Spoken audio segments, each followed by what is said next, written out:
Hey, ladies and gentlemen, this is Carmine Sabia for Explain America, and former Senator Marco Rubio, current Secretary of State Marco Rubio, is quickly becoming one of my favorite Secretaries of State of all time.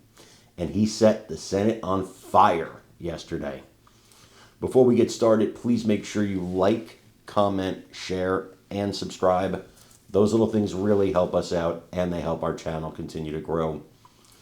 Marco Rubio, of course, a former senator, returns to the scene of some of his greatest triumphs yesterday to speak to the Senate, and he comes across Senator Tim Kaine.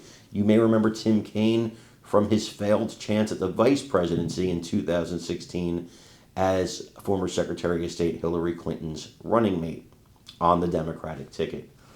Well, Tim Kaine was livid about the Afrikaners who are coming to the United States. The Afrikaners are white South Africans who really have been abused, had their land taken from them, in some cases a lot worse, over in South Africa. And Trump so far has let a small group of them in and is allowing more in. Now, the Democrats are furious about this, including Tim Kaine, which raises the question, you were fine with millions of people coming in illegally across the southern border.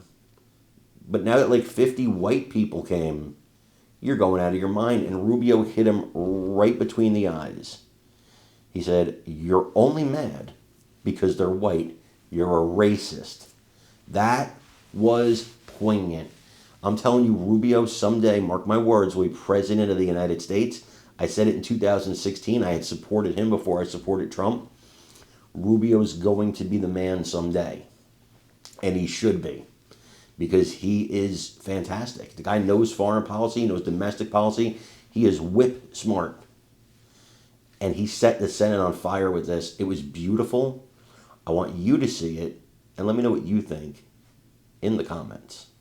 Statutory phrase says you are entitled to entrance as a refugee if you demonstrate a well-justified fear of persecution. No, you're not entitled. So you're can allowed. you have a different standard based upon the color of somebody's skin? Would that be acceptable? Well, I'm not the one arguing that. Apparently you are, because you don't like the fact that they're white, and that's why they're coming. I'm just asking you to say that that would be unacceptable. Well, no, that I would say that the United States, a very easy thing to say. The United States has a right to pick and choose who they allow into the United States. Even based on the color of somebody's skin.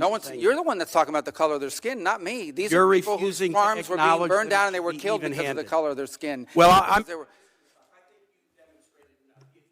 Well, you've demonstrated enough because you think anyone should be allowed into this country for any reason because they met a certain criteria. Who has said that? We are going to prioritize people that come into our country on the basis of what's in the interest of this country. That's a small number of people that are coming. But in you that particular said case. this weekend that but there in would other be more. cases, it's harder to vet. In other cases, it's more difficult. And by the way, the United States admits people every year. 1 million people come to this country every year legally. 1 million. And people now a year come to this there country is one legally. group No of other people that country have in the an world is nearly easy as generous. pass into this country. For the first time, this administration has said Afrikaners get an easy pass and refugee programs for the remainder of the world are shut off. And you can't say to the American public that we should apply this statute in an even-handed way. No, I think it should be applied in a way. No, well, you back. shouldn't be shocked. It should be applied in the national interest of the United States. Our immigration policy should be based on the national interest of the United States, period. End of story. If there is a subset of people that are easier to vet, who we have a better understanding of who they are and what they're going to do when they come here, they're going to receive preference, no doubt about it. There are a lot of sad stories around the world, millions and millions of people around the world. It's heartbreaking.